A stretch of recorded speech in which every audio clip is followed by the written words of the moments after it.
నమస్తే, welcome to our channel. CM Jagan పై జరిగినటువంటి గులకరాయి ఘటన రోజుకో మలుపు తిరుగుతుంది. మొదట ఈ కేసును టీడీపీ పైకి నెట్టే ప్రయత్నం చేయగా మరి సీఎం జగన్ పై జరిగిన దాడిపై వైఫల్యాలు సీఎస్ అలాగే డీజీపీ మెడకు చుట్టుకొనున్న నేపథ్యంలో ఒక బీసీ కులానికి చెందినటువంటి అమాయకుడైన సతీష్ అనే కుర్రాన్ని బలి చేయాలని చూసింది. అతన్ని 4 రోజుల క్రితమే అరెస్ట్ చేసినా కూడా ఇప్పటి వరకు ఈ రోజు వరకు కూడా అరెస్టు గురించిన వివరాలను పోలీసులు అయితే బయటపెట్టలేదు. అయితే తాజాగా వేముల సతీష్ అనే కుర్రాన్ని కూడా ఈ రోజు కోర్టులో హాజరుపరచడం అయితే జరిగింది. మరి ఈ రోజైతే పోలీసులు అధికారికంగా ప్రకటించారు, ఈ కుర్రాడే కావాలని వాంటెడ్లీ ఒక పదునైన రాయితో సీఎం జగన్ పై హత్యాయత్నానికి ప్రయత్నించాడు. అలాగే ఒక ఫోన్ కాల్ డేటా ఆధారంగా అలాగే సీసీటీవీ ఫుటేజ్ ఆధారంగా ఈ కుర్రాన్ని అరెస్ట్ చేశామని చెప్పి పోలీసులు అయితే డిక్లేర్ చేశారు. మరి వీళ్ళిద్దరి మధ్య 3rd డిగ్రీ ప్రయోగించి ఇందులో బోండా ఉమాని ఇరికించే ప్రయత్నం అయితే చేస్తున్నారు అనే వార్తలు అయితే వస్తున్నాయి. మరి దీని గురించి మరిన్ని వివరాలు తెలుసుకునే ప్రయత్నం చేద్దాం.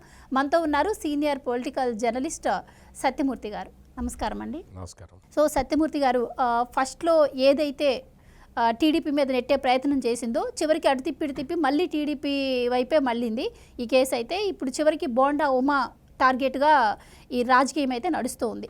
దీని వెనుక వెల్లంపల్లి శ్రీనివాస్ అలాగే కేసినేని నాని స్కెచ్ కూడా ఉంది అంటున్నారు. సో ఏంటంటారు ఈ రాజకీయం? కేసినేని నాని వెల్లంపల్లి శ్రీనివాస్ ఏముంది, వైసీపీ పెద్ద లీడర్ల స్కెచ్చే ఉండొచ్చు.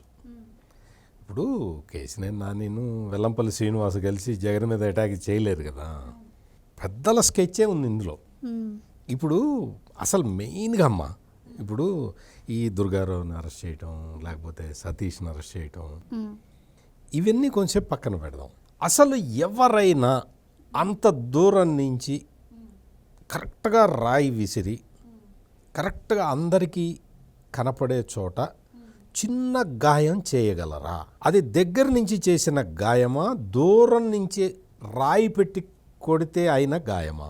ఇవన్నీ ప్రశ్నలు. దగ్గర నుంచి చేసిన గాయమా, దూరం నుంచి ఒక రాయి లాంటి ఆబ్జెక్ట్ తగిలితే అయిన గాయమా? దీన్ని ఎవరు సర్టిఫై చేయాలి? చేశారా? డాక్టర్లు సర్టిఫై చేశారా? అంత దూరం నుంచి ఒక రాయి వచ్చి తగిలితే ఇట్లా ఘాటుపడి కింద పడుతుందా? ఎవరు చేశారనేది కూడా పక్కన పెడదాం.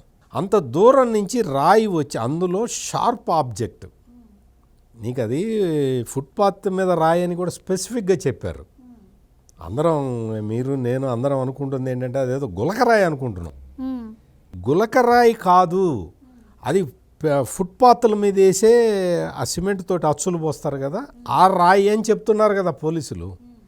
మరి ఆ రాయి ఇట తగిలి కింద పడుతుందా?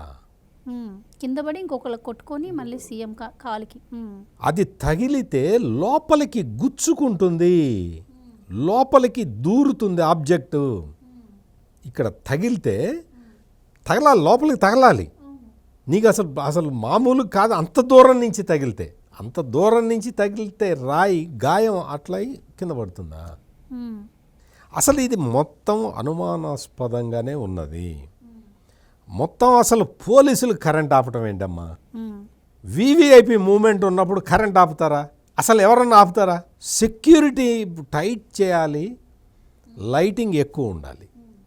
అసలు ప్రతిరోజు 6-6:30 కల్లా క్యాంపెయిన్ క్లోజ్ చేసే ముఖ్యమంత్రి ఆ రోజు 8 తగ్గింది తిరిగాడు. పోలీసులు కరెంట్ ఎందుకు ఆపారు? వీటన్నిటికీ సమాధానం చెప్పకుండా, వీటన్నిటికీ సమాధానాలు దాటవేసి ఇప్పుడు ఆ సతీష్ అనే పిల్లాడు, అతన్ని చూశాను ఆయన కోర్టులో ప్రొడ్యూస్ చేసే ఆ వీడియోలు చూస్తే, చిన్న పిల్లాడమ్మా అతనికి ఏదైనా విషయ పరిజ్ఞానం ఉందని కూడా నేను అనుకోను. అతనేదో వాళ్ళ మదరు వాళ్ళు మాట్లాడేది కూడా విన్నాను నేను. ఇంకోటి ఏంటి, దగ్గర నుంచి ఆయుధంతో ఏదన్నా మారణాయుధంతో దాడి చేస్తే అటెంప్ట్ మర్డర్ అవుతుంది, కానీ దూరం నుంచి నిజంగా సతీషే రాయి విసిరినా కానీ అటెంప్ట్ మర్డర్ కేసు పెడతారమ్మా? నిజంగా అతను విసరలేదు అనేది మనకి ప్రాథమిక సాక్ష్యాధారాలు బట్టి అర్థమవుతుంది. ఇందాక నుంచి నేను చెప్పింది అదే. ఒకవేళ అతను విసిరాడు, రాయి అతనే విసిరాడు అనుకున్నా కానీ అది హత్యాయత్నం అవుతుందా? ప్రీ ప్లాన్డ్ హత్యాయత్నం అంట సజ్జల గారు. అవుతుందా? అసలు అంత దూరం నుంచి రాయి విసిరితే మనిషి చచ్చిపోతాడా? అది హత్యాయత్నం అవుతుందా? ఇది ప్రధానమైన ప్రశ్న. దీన్ని అతన్ని పికప్ చేసుకొని వెళ్ళిపోయి ఆ పిల్లాడిని ఎక్కడ బంధించారో తెలియకుండా ఆ తర్వాత అతని ఫ్రెండ్స్ని పికప్ చేసి తీసుకెళ్ళి ఈ రోజున ఆ దుర్గారావుని అందులో ఈ కుట్ర అంతటికీ దుర్గారావు ప్లాన్ చేశాడు. దుర్గారావు వెనక బోండా ఉమా ఉన్నాడు, బోండా ఉమా వెనక లోకేష్ ఉన్నాడు, లోకేష్ వెనక చంద్రబాబు ఉన్నాడు. ఇవేనా స్టోరీలా? ఇవన్నీ ఈ సినిమా స్టోరీలు వినటానికి ఆంధ్రప్రదేశ్ ప్రజలు ఎట్ట కనపడుతున్నారు? అసలు నువ్వు కరెంట్ ఎందుకు తీసావో చెప్పు. అసలు నీ 5 అంచెల భద్రత ఎందుకు ఫెయిల్ అయిందో చెప్పు. రాష్ట్ర ముఖ్యమంత్రి మీద అటాక్ జరిగితే డీజీపీ ఎందుకు రిజైన్ చేయలేదో చెప్పు. రాష్ట్ర ముఖ్యమంత్రి మీద అటాక్ జరిగితే ఇంటెలిజెన్స్ చీఫ్ ఎందుకు రిజైన్ చేయలేదో చెప్పు. రాష్ట్ర ముఖ్యమంత్రి మీద అటాక్ జరిగితే విజయవాడ నగర పోలీస్ కమిషనర్ ఎందుకు బాధ్యత వహించి రిజైన్ చేయలేదో చెప్పు. ఇవి కదా ప్రధానమైన ప్రశ్నలు. ముఖ్యమంత్రి మీద దాడి జరిగితే రాష్ట్రంలో శాంతి భద్రతలు ఉన్నట్ట లేనట్ట? ఈ ప్రశ్నకి సమాధానం చెప్పు. పిల్లల్ని బలి చేస్తారా? మనం చూసాం కదమ్మా జనుపల్లి శ్రీనివాసరావుని, కోడికత్తి శ్రీను అని చెప్పి. అసలు అది జనుపల్లి శ్రీనివాసరావు, అతని స్టోరీ తలుచుకుంటే ఈ రామ్ గోపాల్ వర్మ 5 సినిమాలు తీయచ్చు దాని మీద. అతను అనుభవించిన ఆవేదన, అతను 2 బాటిల్స్ వాటర్ బాటిల్స్ పట్టుకొని వెళ్తూ ఉంటే అతన్ని తీసుకొచ్చి కోడి కత్తి తీసుకొచ్చి దాడి చేసినట్టుగా అతన్ని చెప్పి అతన్ని లాకప్లో పడేసి అక్కడి నుంచి కారాగారంలో బంధించి నేను మొన్న బెయిల్ వచ్చింది 5 సంవత్సరాల తర్వాత. అంటే ఎంత ఆ పిల్లాడి భవిష్యత్తు అంతా నాశనం అయిపోయింది కదా. కొంత స్వార్థ రాజకీయాల కోసం రాష్ట్ర ప్రభుత్వాన్ని బదనాం చేయాలని అప్పట్లో వేసిన ప్లాన్ కోసం అతని జీవితం బలైంది. ఈ రోజున మళ్ళీ ఎలక్షన్లు, మళ్ళీ అదే పార్టీ, మళ్ళీ అదే నాయకుడు, మళ్ళీ అదే నాయకుడి మీద దాడి. ఇంకొక వడ్డెర కులానికి చెందిన ఒక పిల్లాడు. ఇతనికి ఇప్పుడు కోర్టులో ప్రొడ్యూస్ చేస్తే 14 రోజులు రిమాండ్ విధించారు. మరి ఇవన్నీ కూడా బాధతోటి మనం ఆవేదనతోటి చర్చించుకునే అంశాలుగా మిగిలిపోతూ ఉన్నాయి. సో ఇప్పుడు బోండా ఉమా గారికి ఇప్పుడు రాజకీయ ప్రచారం చేయాల్సి ఉంది. ఆయన రాజకీయంగా అట్లా ప్రచారం చేయనీయకుండా ఆపేందుకు, దెబ్బతీసేందుకే ఇప్పుడు ఈ దుర్గారావు అనే అతన్ని కూడా అరెస్ట్ చేశారు. ఆయనతో బోండా ఉమాకి వ్యతిరేకంగా సాక్ష్యం చెప్పించే ప్రయత్నం పోలీసులు చేస్తున్నారని కూడా వార్తలు వస్తున్నాయి. సో ఏమంటారు? ఇది ఒక్కటే కేసు కాదమ్మా, ఏ కేసు అయినా సరే ఇప్పుడు సోషల్ మీడియా పోస్టులు పెట్టినప్పుడు ఆంధ్రప్రదేశ్ పోలీసులు వెంటాడి వాళ్ళని అరెస్ట్ చేశారు కదా. మీరు ఇప్పటివరకు అరెస్ట్ అయిన వాళ్ళందరినీ ఎవరినన్నా అడగండి, పోలీసులు ఏం చెప్తారు తెలుసా? దీని వెనక చంద్రబాబు నాయుడు ఉన్నాడని చెప్పు, నిన్ను వదిలేస్తామని చెప్తారు. కానీ అట్లా ఎవరన్నా చెప్పారా? ఇప్పటివరకు ఎవరు చెప్పాల. కానీ ఆంధ్రప్రదేశ్ పోలీసులు ప్రయత్నం చేస్తూనే ఉన్నారు. దీని వెనక చంద్రబాబు నాయుడు ఉన్నాడు అని చెప్పించటానికి 5 సంవత్సరాలుగా ఆంధ్రప్రదేశ్ పోలీసులు ఇంతమంది మీద కేసులు పెట్టి ఇంతమందిని వేధిస్తూనే ఉన్నారు. మరి వాళ్ళ దురదృష్టం ఏంటో ఒక్కళ్ళు చెప్పట్లే. ఒక్కళ్ళు కూడా జరిగితే కదా చెప్పడానికి. అది నిజమైతే వాళ్ళు అడుగుతారు, నీకు తెలుగుదేశంతో సంబంధం ఉందని చెప్పు. ఒక ఆయన అడుగుతాడు విచారణాధికారి, పక్కన ఉన్న ఆయన చెప్తాడు చెప్పా అని ఎందుకు వదిలేస్తారు, అయినా చెప్పట్లేదు ఎవరు. అంటే ఈ తరహా పోలీసింగ్, ఈ తరహా వ్యవస్థలు ఈ విధంగా వ్యవస్థల్ని దుర్వినియోగం చేసుకుంటూ ఉంటే ఎట్లా పోవాలి? ఈ కేసులన్నింటినీ ఎట్లా ఎదుర్కోవాలి? ఇప్పుడు సతీష్ ఉన్నాడమ్మా, అతను ఈ కేసుని ఎట్లా ఎదుర్కోవాలి చెప్పు? ఎట్లా ఎదుర్కొంటాడు? ఇంత బలమైన ఆర్థిక బలం, అంగబలం, మొత్తం రాజకీయ బలం ఉన్న జగన్మోహన్ రెడ్డిని ఆ పిల్లాడు, పసిపిల్లాడు అతను. అంతదానికి ఇంక ఎగ్జాంపుల్ రఘురామకృష్ణరాజు గారే. అసలు రఘురామకృష్ణరాజే ఎదుర్కోలేకపోతున్నాడు కదా. అంత ఈ రఘురామకృష్ణరాజు కూడా బలవంతుడు, అంటే కొంత ఉన్నంతలో జగన్ అంత కాకపోయినా ఆర్థికంగా కొంచెం బలవంతుడు. ఆయనే ఎదుర్కోలేకపోతున్నాడు కదా. మరి రోజు కూలీకి వెళ్ళి కుటుంబం మొత్తం పనులు చేసుకుంటే తప్ప గడవని ఒక పిల్లాడు, వాళ్ళు ఏదో 350 500 ఇస్తామంటే ఆ జెండా, వైసీపీ జెండా పట్టుకోవటానికి వెళ్ళిన పిల్లవాడు ఈ హత్యాయత్నం కేసుని ఎలా ఎదుర్కొంటాడు? ఒక్కసారి ఆలోచిస్తే దుఃఖం రాదమ్మా మనలాంటి వాళ్ళకి, ఏడుపు రాదా? ఆ పిల్లాడు రాష్ట్ర ముఖ్యమంత్రిని హత్య చేయడానికి ప్రయత్నం చేశాడా? సరే, ఇప్పుడు మీరు చెప్పిన దాన్ని బట్టి చూస్తే ఇప్పుడే ఆయన సభలకు అరకొరగా జనం వస్తున్న పరిస్థితి. ఏదో ఇప్పుడు ఇట్లాంటి డబ్బులు ఇచ్చో మద్యం ఇచ్చో తెచ్చుకున్నా కూడా ఎప్పుడు ఏ ఘటన జరిగితే ఎవరి మీద వేసేస్తారో తెలియని పరిస్థితులు. అసలు ఆయన సభకి ఆ వచ్చే జనాలు కూడా ఇంక వస్తారా డబ్బులు మద్యం ఇచ్చినా కూడా? అండ్ ఎలక్షన్స్ వస్తున్నాయి అంటే చాలు ఇంకా జగన్ మీద ఏదో ఒకటి దాడి జరిగిపోతుంది అని కూడా జనాలు ఫిక్స్ అయ్యే పరిస్థితి వస్తుంది. అలా అవ్వడానికి కూడా ఎలా చూడవచ్చు? వచ్చేసింది అదే ఇప్పుడు మీరు ఏదైతే అన్నారో అదే పరిస్థితి వచ్చింది. ఈ రోజున సింగనగర్ వడ్డెర బస్తీ వాళ్ళు క్లియర్ కట్గా చెప్తున్నారు, మేము చేసిన తప్పల్లా ఏంటి అంటే వాళ్ళు ఏదో ఆడవాళ్ళకి 300 మగవాళ్ళకి 500 ఇస్తామంటే ఆశపడి వెళ్ళాము.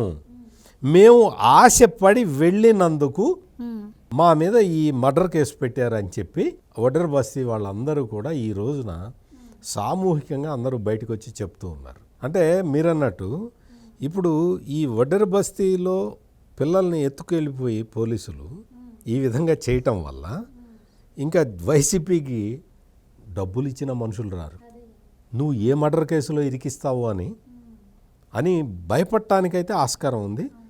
ఇంకా ఇప్పటికే ఎక్కడా కూడా జగన్మోహన్ రెడ్డికి స్పందన రావట్లేదు. ఈ మర్డరు అటెంప్టు అవి గులకరాయి ఇన్ని చేసినా కానీ సానుభూతి జనరేట్ కాక వాళ్ళ సోషల్ మీడియాలో అసలు దీని మీద ఆ విపరీతమైన ప్రచారం చేసుకుంటున్నారు.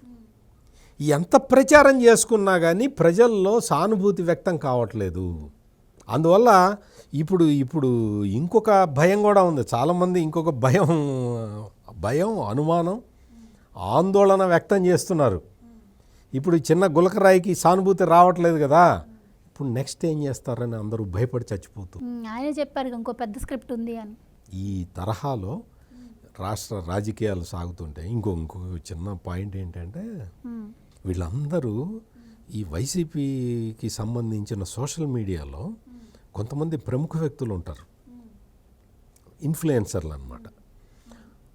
వాళ్ళు ఈ సోషల్ మీడియా మాధ్యమం ద్వారా ఈ హింసా రాజకీయాలు ఆగాలి, చంద్రబాబు నాయుడు ఈ విధంగా చేస్తున్నాడు అని వాళ్ళు వచ్చి చెప్తుంటారనమాట. చంద్రబాబు నాయుడు చేస్తున్నాడా? ఆలోచిస్తే నువ్వు అధికారంలో ఉన్నావు, నువ్వు ముఖ్యమంత్రి పదవిలో ఉన్నావు, నువ్వు శాంతి భద్రతలు కాపాడాల్సిన డ్యూటీ నీ మీద ఉంది. ఇది తెలుగుదేశం వాళ్ళు కవ్వింపు చర్యలు ఆపాలి అని ఒక మేధావి ఒకటి చెప్తున్నాడు. తెలుగుదేశం కవ్వింపు చర్యలు ఆపాలా? చంద్రబాబు నాయుడు మీద రాళ్ళేస్తే దిక్కు లేదు, చంద్రబాబు నాయుడు మీద 307 కేసు అటెంప్ట్ మర్డర్ కేసు పెడితే దిక్కు లేదు, న్యాయపరంగా ఎట పోరాడాలని ఆయన సతమతం అవుతున్నాడు. పవన్ కళ్యాణ్ బయటకు వస్తుంటే రాళ్ళు దాడి చేశారు. విశాఖపట్నంలో అయితే హోటల్లో బంధించేశారు. అంత పాపులర్ నాయకుడిని హోటల్లో బంధించారు పోలీసులు. నువ్వు పైకి ఎక్కి చెప్తానే కింద కూర్చో, నువ్వు పైకి ఎక్కడానికి వీల్లేదు, కారు పైకి వెళ్ళి చెయ్యి ఊపుతానంటే నువ్వు ఊపడానికి వీల్లేదన్నారు. ఆయన చంద్రబాబు నాయుడు అరెస్ట్ అప్పుడు మనం చూసాం కదా, గుంటూరు కోర్టులో ప్రొడ్యూస్ చేసినప్పుడు ఆయన నా పార్టీ ప్రోగ్రాంకి నేను వెళ్తాను అని ఆయన వస్తే ఆయన ఆపేశారు, నువ్వు పోవటానికి వీల్లేదని. ఆయన రోడ్డు మీద పడుకున్నాడు. అంటే ఈ తరహాలో ఈ పోలీసింగ్ వ్యవస్థ, పోలీస్ వ్యవస్థ ఈ తరహా పోలీసింగ్ చేస్తూ ఉంటే ఇంకా రాష్ట్రంలో ఎవరితో చెప్పుకోవాలి అనేదే ఇప్పుడు ప్రధానమైన సమస్య. నాకైతే మాత్రం ఆ సతీష్ని, ఇప్పుడు ఆ దుర్గారావు ఫ్యామిలీ కూడా అదే ప్రశ్నిస్తున్నారు. మేము తెలుగుదేశం ఆఫీసులో పనిచేస్తున్నాం, అయితే మాకేంటి, మాకు సంబంధం ఏంటి? నువ్వు జగన్మోహన్ రెడ్డి మీద మర్డర్ జరిగిందని చెప్పి అందులో మేము భాగస్వామ్యాన్ని ఎట్ట చెబుతావు నువ్వు అని వాళ్ళు ప్రశ్నిస్తూ ఉన్నారు. ఆ దుర్గారావు వైఫ్ అదే అడుగుతున్నది, నువ్వు అసలు మమ్మల్ని ఎట్లా ఇరికిస్తావు ఈ కేసులో అని. నేను అదే చెప్పా కదా, సతీష్ని అరెస్ట్ చేయడం, సతీష్ దుర్గారావు ప్రేరేపించాడని చెప్పడం, దుర్గారావుని బోండమ్మ ప్రేరేపించాడని చెప్పడం, బోండమ్మని ఇంకొక ఆయన ప్రేరేపించాడని చెప్పడం, మొత్తం తీసుకెళ్ళి చివరికి చంద్రబాబు నాయుడు తెలుగుదేశం వాళ్ళు ఇదంతా చేశారు అని చెప్పటం. తెలుగుదేశం వాళ్ళు చేశారని చెప్తే నీకు సానుభూతి వస్తుందా? తెలుగుదేశం వాళ్ళు చేయించారు అంటే ఏమంటారు, నువ్వు కదా ముఖ్యమంత్రివి, నువ్వెందుకు కంట్రోల్ చేయలేదా అంటారు. ఈ తరహా రాజకీయాలు ఇప్పటికైనా జగన్మోహన్ రెడ్డి మానుకుంటే మంచిది. జగన్మోహన్ రెడ్డిని ఇంకా సపోర్ట్ చేసి, ఈ కేసులో ఇంకా సపోర్ట్ చేసి, మొత్తం అసలు ఈ మొత్తం జరుగుతున్న పరిణామాలు అన్నిటికీ కారణం తెలుగుదేశం అని చెప్పే కొంతమంది మేధావులు ఉంటారు కదా, ఈ మేధావులు వాస్తవ పరిస్థితి తెలుసుకొని, ఈ మేధావులు చాలా పెద్ద మేధావులు, ఈ మేధావులు వాళ్ళ మీద, వాళ్ళ పిల్లల మీద ఇటువంటి కేసులు పెడితే వాళ్ళు ఎట్లా ఎదుర్కొంటారో ఒక్కసారి ఊహించుకొని వాళ్ళు కొంత సంయమనం పాటించాల్సిన అవసరం మాత్రం కనపడుతున్నది. Right, thank you so much sir. Thank you.